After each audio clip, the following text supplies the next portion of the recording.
오늘 사순절 네 번째 주일입니다. 주님이 가시는 그 길을 통해서 이루려고 했던 것이 무엇인지를 우리는 말씀을 통해서 또 오늘 확인하게 될 것입니다. 그것을 알면 주님이 한없는 하나님의 무한하신 사랑의 증거가 될 수 있고요. 그것을 모르면 오히려 주님을 십자가에 못 박으려고 했던 유대인들의 모습처럼 우리는 주님을 외면할 수 있다라는 생각을 해봅니다. 왜 유대인들은 자기들 앞에 와 있는 예수님을 하나님의 아들로 받아들이지 못했을까? 그들이 예배를 안 드려서였을까? 기도를 안 해서였을까? 누구보다도 경건하다 자부하고 하나님을 믿는 것에서는 1등이라고 생각했던 그들이었는데 말입니다. 정작 하나님의 마음을 담고 숱하게 구약의 많은 선지자와 예언자들을 통해서 약속했던 그 메시아가 왔는데 그 구약을 알고 있었던 그들은 왜 예수님을 몰라봤을까? 사실 우리에게 이런 그들의 모습은 혹 나는이라고 하는 좀 두렵고 떨리는 마음으로 한번 돌아봐야 되지 않을까 하는 생각을 해봅니다. 오늘 본문의 배경을 우리는 항상 이렇게 염두에 두고 말씀을 들어야 합니다. 예수님에게 찾아온 이 사람들은 은혜를 모르는 자들이 아니에요. 은혜를 맛본 자들이에요. 예수님을 찾아서 바다 건너편에서부터 그 수고를 다하여 지금 온 이들입니다. 그리고 예수님은 그들을 반갑게 맞아주었고요. 그러나 또 결론적으로 보면 그들은 결국 예수님을 또 다 떠나가거든요. 다 떠나가게 돼요. 왜냐하면 예수님은 그들에게 나를 따르는 본질이 무엇이어야 한다, 나를 따르는 진정한 이유는 이거야 라고 이제 말씀하시는 내용이 6장에 계속 이렇게 반복되고 있어요. 그들이 예수님을 이런 이야기를 하면 예수님께서 스스로를 내가 이런 얘기를 하면 이들이 떠나갈 것을 알고 있었어요. 사실은. 왜냐하면 그들이 처음부터 예수님을 찾은 까닭을 이유를 알고 있었기 때문에 그렇습니다. 그런데 예수님은 아무리 많은 사람들이 자기를 쫓아온다 할지라도, 어떤 수고를 하며 내 앞에 나왔다 할지라도 예수님 앞에 나온 바른 목적과 이유를 모르고 주님 앞에 나오면 안 된다는 것을 알고 있었고, 그것 때문에 저들이 못 따른다면 오히려 그들이 내 앞에서 떠나가는 것을 서운해하지 않는, 그것을 감수하는 그런 모습을 볼 수가 있습니다. 오늘날 많은 사람들이 교회에 나와서 자리를 채우고, 그리고 많은 성도들이 모이면 큰 교회, 부흥하는 교회, 좋은 교회라고 이렇게 평가합니다. 그러나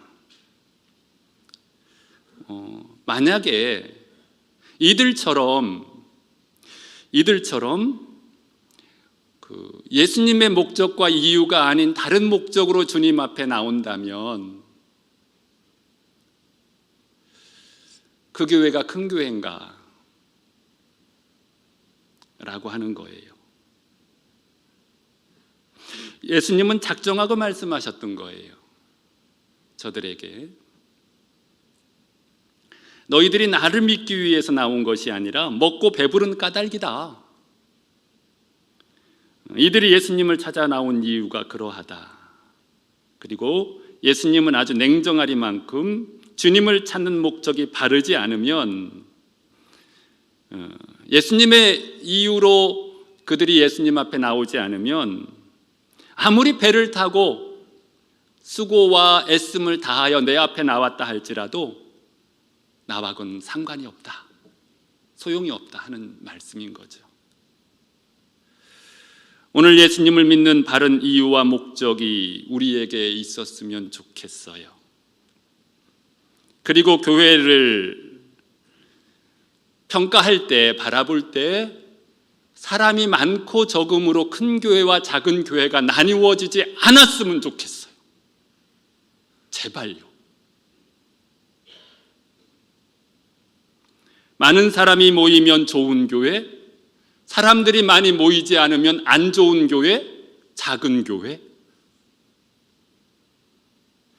많은 사람들이 모이는 교회에서 목회를 하면 큰 목사, 사람들이 많이 모이지 않은 교회에서 목회를 하면 작은 목사?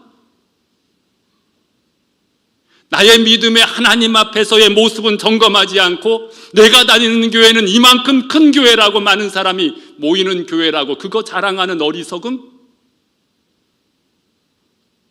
이 하나님 볼 때, 예수님이 이 말씀을 하시면 떠나보낼 때 얼마나 땅을 치고 통곡할 얘기입니까? 사실요.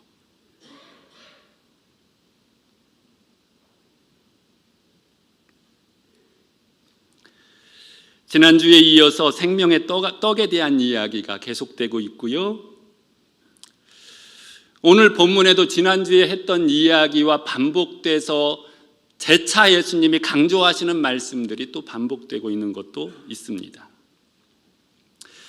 이제 본문을 통해서 생명의 떡이라 말씀하시는, 내가 생명의 떡이다, 나를 먹어야 생명이 있다, 나를 먹어야 영생한다 라고 하시는 이 말씀을 하시는 주님의 마음이 무엇이고, 이 전후의 그들의 반응을 보면서 이 사순절,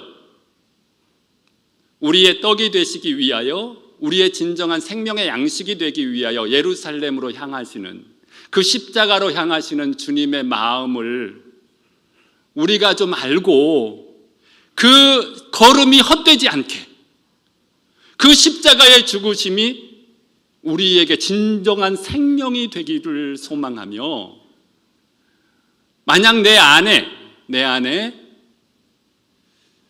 그 주님의 가시는 그 길과 다른 목적으로 예수님 앞에 있지는 않는지를 점검하고 돌아보아서 이 사순절 기간을 정말 주님께서 걸어가신 그 길로 우리의 마음을 두고, 우리의 생명을 두고, 우리의 삶의 목적을 두고 살아가는, 그래서 그 길이 헛되지 않게 나를 통해서 하나님께서 그 주님의 가신 길이 정말 의미 있고 복된, 우리 하나님께서 나 보면서 기뻐하시겠다, 내가 십자가 잘 졌어 라고 말씀하실 수 있는 우리의 신앙이 되시기를 바랍니다.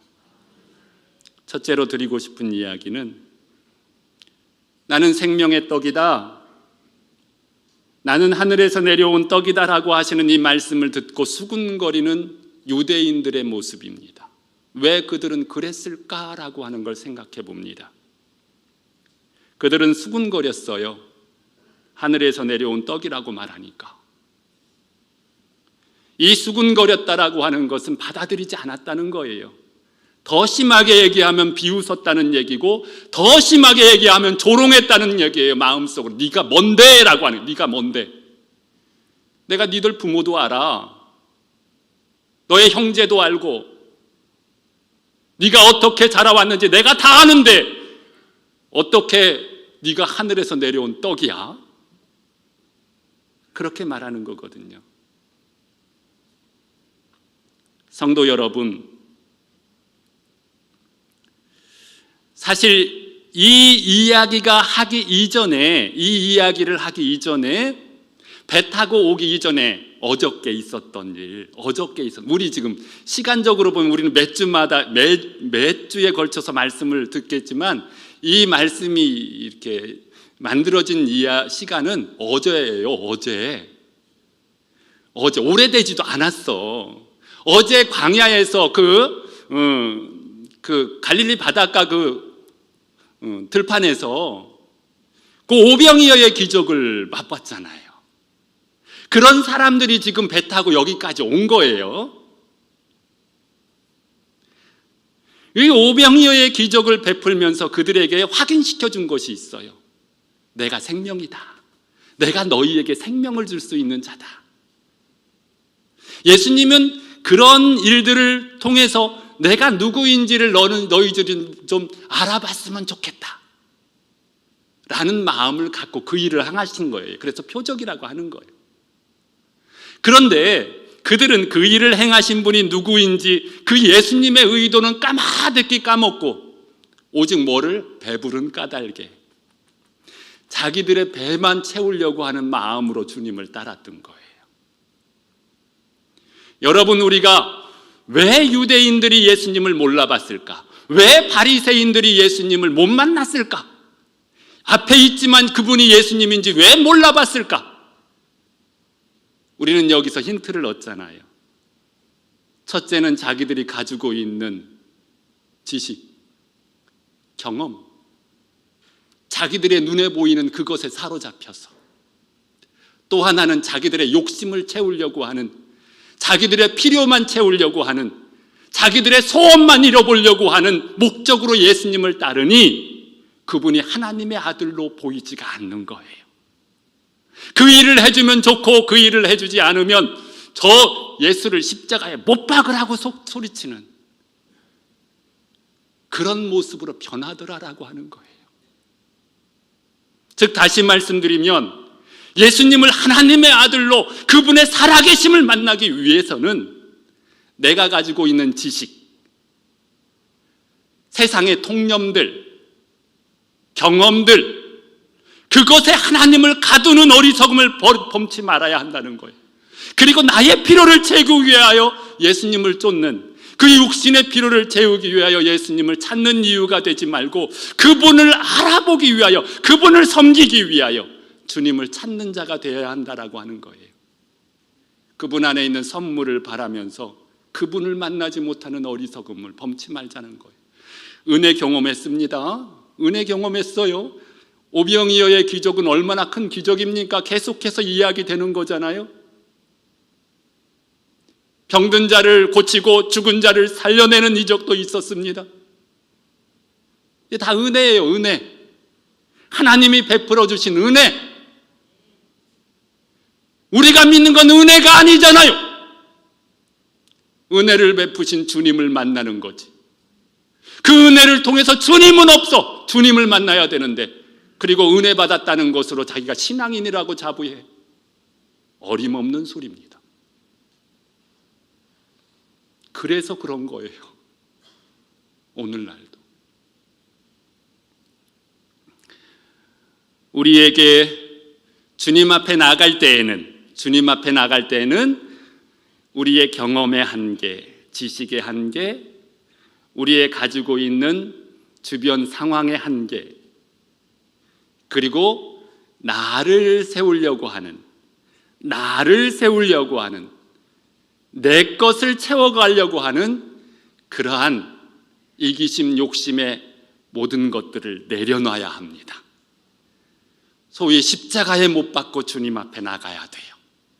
그래야 주님이 만나집니다. 그것이 앞서면 안 만나져요. 몰라보게 되어 있어요. 가리워지게 되어 있어요. 그런 은혜가 우리 안에 있기를 바랍니다. 둘째로, 예수님을 믿는 자들은 영생을 가지게 됩니다. 오늘 예수님을 믿는 자, 예수님 생명의 떡으로 우리 주님을 먹는 자에게는 영생, 생명이 있을 것을 약속하고 계십니다. 예수님만이 우리의 영원한 생명입니다. 예수님은 말씀하십니다. 내가 곧 생명의 떡이라고요. 이 말을 내가 곧 생명의 빵이다, 같은 얘기예요. 생명의 떡입니다. 우리는 예수님에게서 무엇을 얻으려고 하지만 예수님에게서 얻는 어떠한 것, 방금 말씀드렸듯이 병을 고치거나 오병이어의 기적을 맛보거나 전날 무리를 걸어오시는 예수님을 보거나 이 놀라운 경험들은 생명을 얻는 게 아니에요. 그게 생명이 아니라고요. 그것은 생명으로 우리를 이끌어가는 촉매자 역할은 할 수 있지만 우리의 진정한 생명은 예수예요. 예수님을 먹으래요. 예수님이 우리의 생명이다 라고 하는 거예요. 예수님을 믿으면 하나님이 우리에게 이런 축복과 약속, 이런 은혜와 축복을 우리는 받을 수 있어요. 진짜 받을 수 있어요. 그리고 받고 살아요. 그러나 그것은 생명이 아닙니다. 우리가 믿는 믿음의 실체는 그가 베푸신 어떤 것이 아니라 바로 예수 그리스도입니다. 예수님이 생명의 떡이라는 사실을 절대로 잃어버리면 안 됩니다. 예수님이 생명의 떡이에요.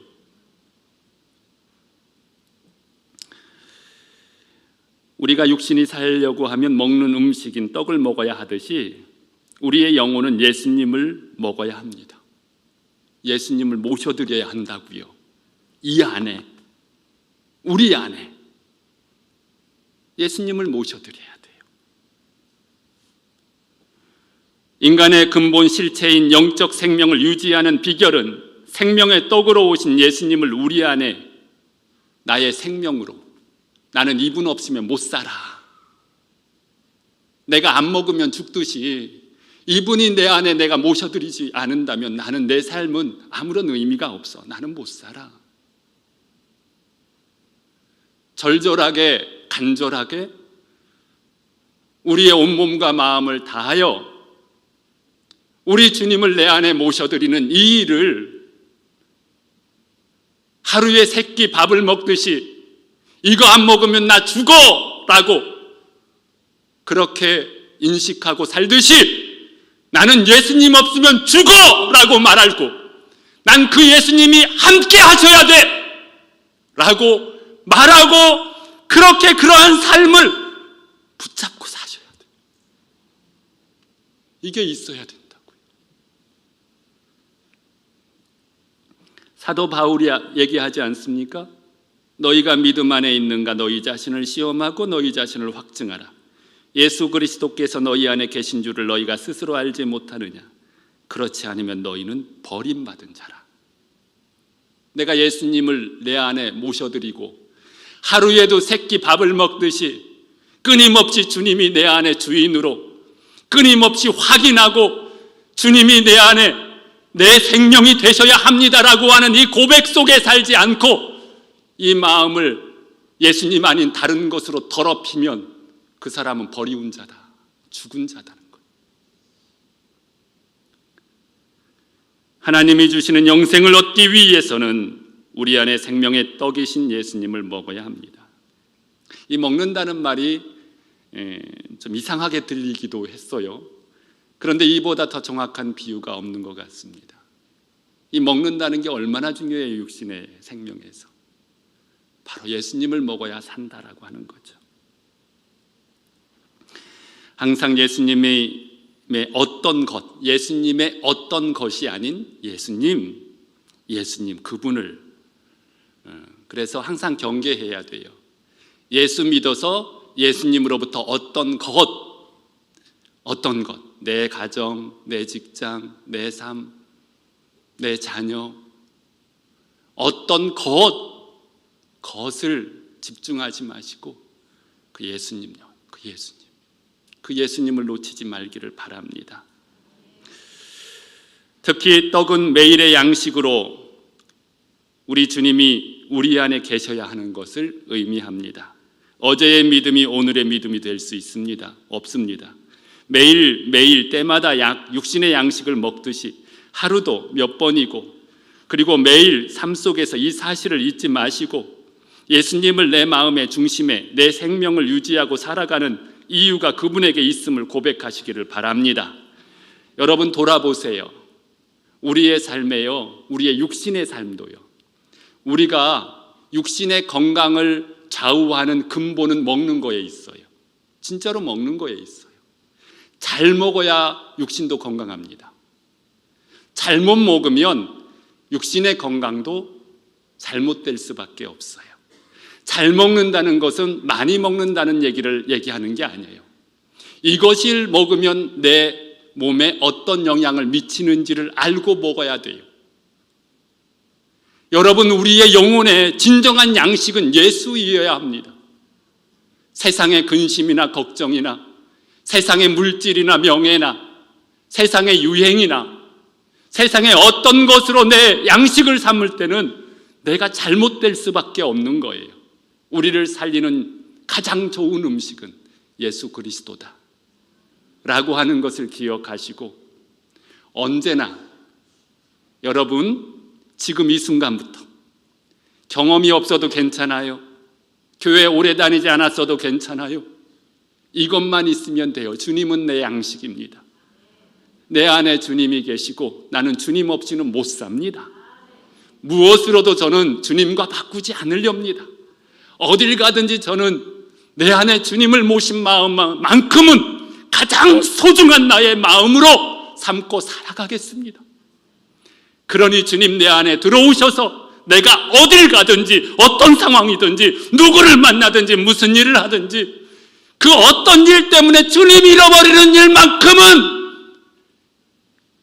그런 일만큼은 없게 해달라고, 그런 마음으로 사세요. 그러면 됩니다. 그런 은혜가 있기를 바랍니다. 그러면 예수님이 어떻게 생명의 떡이 되어 우리에게 양식이 되어 주셨는가? 이 과정이 오늘날 한국교회에 너무 중요한 거예요. 우리에게도 마찬가지입니다. 이 과정은 예수님을 믿는 신앙을 결정하는 핵심적인 부분이기도 합니다. 사람들은 예수님이 하시는 일들을 보면서 그를 왕으로 삼고자 했어요, 당시에. 그러나 예수님은 완강히 거부하시고 십자가의 길을 걸어가셨습니다. 만약 예수님이 수많은 사람들의 병을 고치시고 죽은 자를 살리시고 배고픈 자들과 고통당하는 자들을 찾아가서 그들의 필요를 채워주시는 일로 하나님의 일을 끝마쳤다면 우리에게 생명의 떡은 될 수 없었습니다. 예수님은 십자가를 선택하셨고 그 십자가에서 예수님의 육체를 산산이 부수는 일을 하셨습니다. 채찍에 맞고 조롱당하고 침뱉음을 당하고 찔리기도 하고 자신의 모든 것들을 산산이 부서뜨렸어요. 그 부서뜨림이 우리에게 떡이 됐던 것, 빵이 됐던 것입니다. 여러분, 우리가 빵을 먹으려면 한번 생각해 보세요. 빵을 먹으려면 우리가 생각해 보세요. 밀은 빵이 아닙니다. 그렇죠? 밀은 빵이 아니에요. 그것을 그냥 먹으면 제대로 먹을 수도 없을 뿐만 아니라 먹는다 해도 배탈 날 겁니다. 분명합니다. 그리고 그것을 갈아서 가루를 만들고 반죽을 하여 불에 잘 구워야 합니다. 그리고 충분히 굽지 않으면 먹을 수가 없습니다. 밀의 껍질이 벗겨지고 알갱이가 모아지면 사람들은 흐뭇해합니다. 그러나 그것은 시작일 뿐이에요. 이 시작일 뿐이라는 것을 생각하셔야 돼요. 알곡이 되어서 농부에 의해서 껍질이 벗겨지고 모아지는 것, 이건 시작일 뿐이에요. 이게 시작이에요. 이것을 하나님의 나라에 들어가는 완성품이라고 생각하면 안 돼요. 이것은 시작일 뿐이에요. 시작이에요, 여기는. 이제 모인 알갱이를 이제 과정들을 거쳐서 가루를 만들고 이런 과정을 거쳐야 먹을 수가 있습니다. 이 과정을 거치지 않으면 먹을 수가 없어요. 우리가 예수님을 믿고 구원을 받았다면 다 되는 것이 아닙니다. 예수님을 구주로 영접했다고 다 되는 것이 아니에요. 이때부터는 자신의 시간을 내려놔야 해요. 이때부터는 나의 삶이 아니에요. 이때부터는 나의 생명이 아니에요. 이때부터는 나의 시간이 아니에요. 이때부터는 예수님의 시간입니다. 사람들이 구원을 받았으니, 하나님의 자녀가 되었으니, 이제 하나님 앞에서 알곡이 되었으니 끝이라고 생각하면 절대 안 돼요. 이때부터는 하나님의 시간이에요. 정결하게 하기 위해서 필요 없는 껍질을 벗겨내는 영적인 과정이 있고요. 가루가 되어 자신을 헌신하는 과정, 좀 더 나아가서 반죽이 되어 뜨거운 불에 구워지는 과정이 있는 거예요. 그리고 이 모든 과정은 자신을 위한 과정, 나를 위한 과정이 아니고 주님의 필요를 위해서 주님의 손길에 의해서 만들어지는 과정이에요. 주님께 나를 드리는 것 없으면 절대 안 돼요. 모셨어도. 주님이 나를 만들어 가실 수 있도록 주님의 뜻 앞에 나를 순종시키지 않으면 절대로 가루가 되지 않아요. 가루가 되려고 하지 않아요. 절대로 빵이 되지 않아요. 그 뜨거운 불에 구워지는 것을 거부합니다.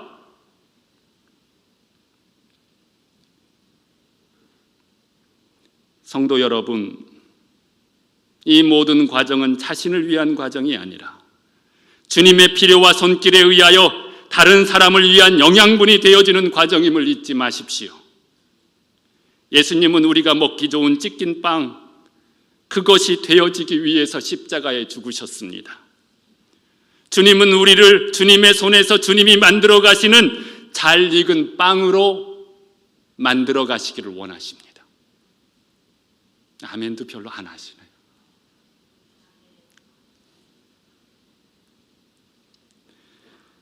그런데 주님의 손에서 가루가 되기를 거부한다든지 잘 구워지기를 거부한다든지, 만약 우리가 그러한 모습으로 주님 앞에 있다면 우리는 우리가 살아가는 그곳에서 주님의 생명보다는 다른 사람에게 배탈을 나게 하는 자로 살 수 있어요.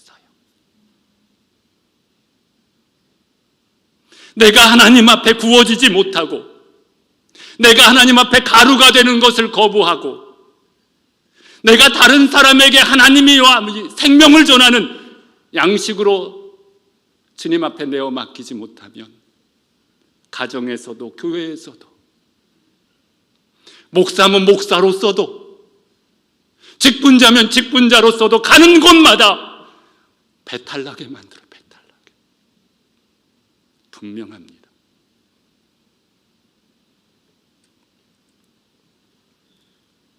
여러분, 우리 안에 예수님이 생명의 떡이 되어 있는지, 그분이 지금 내 안에 주님의 생명이 역사하고 있는지, 그것을 우리가 확인하는 방법은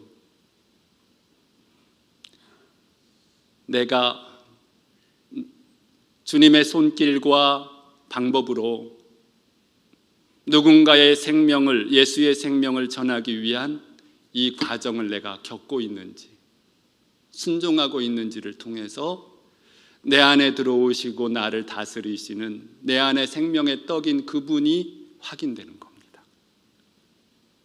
이것이 오늘날 사실은 우리에게 있어서 가장 어려운 부분일 수도 있어요. 그러나 우리가 이 하나님의 일하심에 내 자신을 맡긴다면 우리의 가는 곳마다 가장 아름다운 생명의 역사가 시작될 것입니다. 성도 여러분, 우리는 무리들의 모습과 같은 모습으로 예수님 앞에 있을 수도 있다고 그랬어요. 한편으로는 우리 주님이 일어나라, 나와 함께 가자 라고 하시면서 예루살렘을 향하여 걸어가시는 그 걸음에 동행할 수도 있어요. 나의 모습은 어떤 모습으로 주님과 함께하고 있는지를 깊이 돌아보시고, 혹 구원은 받았지만 하나님의 누가 칭찬해주는 멋진 모습의 알곡을 고수하느라고 그 다음에 일을 해나가시기를 원하시는 주님의 손길을 거부하고 나의 신앙이 거기서 멈춰 있지는 않은지, 하나님을 향한 나의 믿음은 거기서 멈춰 있지는 않은지를 깊이 있게 돌아보시고, 주님이 우리의 생명의 떡이 되시기 위하여 그분이 걸어가신 그곳에 함께 다시금 힘을 내서 우리의 속에 손을 내미시고 같이 가자라고 하시는 주님의 손을 붙잡고 이 사순절을 보내는 우리 모두가 되었으면 좋겠어요. 하나님이 오늘도 우리를 사랑하시고 하나님께서 만들어 가시는 엄청난 역사를 위해서, 그 부활 있잖아요, 부활. 그게 다가 아니잖아. 그곳으로 우리를 이끌어 가시는 그 하나님의 발걸음에 우리의 발걸음을 보태는 은혜가 있기를 바랍니다. 기도하시겠습니다. 하나님 아버지 감사합니다. 하나님 아버지, 이제 유대인들의 어리석음을 우리가 갖고 살을 때도 많았습니다. 벗어버리게 하옵소서, 내려놓게 하옵소서. 이제 예수님만이 우리의 생명의 떡임을, 예수님 없이는 못 사는 존재, 이제 예수님이 아니면 안 되는 존재가 되게 하셨는데, 이 사실을 우리의 삶으로 누리며 살아가는 우리 모두가 되게 하옵소서. 주님께서 우리에게 생명의 떡이 되어 주시기 위하여 우리 주님이 걸어가신 그 길이 어떤 길이었는지 성부 하나님께 내 뜻대로 마옵시고 아버지의 뜻대로 하옵소서 하며 그 성부 하나님께 모든 것 내어 맡기고 그분의 손길 아래 아버지 자신을 순종시켜 갔던 우리 주님의 모습처럼 우리도 이제 우리 안에 역사하시는 주님이 생명의 떡으로 역사하실 수 있도록 우리 자신을 어떻게 내어드릴지를 돌아보게 하시고 아버지 하나님 십자가를 향하여 걸어가시는 그 주님의 길을 외면하지 않는 우리 모두가 되게 하여 주옵소서. 그래서 아버지 하나님 그 생명으로 역사되어지는 은혜로 부활을 경험하게 하여 주옵소서. 우리의 삶에 주님의 역사가 나타나고 주님의 부활의 능력이 우리의 것으로 준비되는 그 발걸음을 살아가게 하옵소서. 감사드리오며 예수님의 이름으로 기도드립니다. 아멘.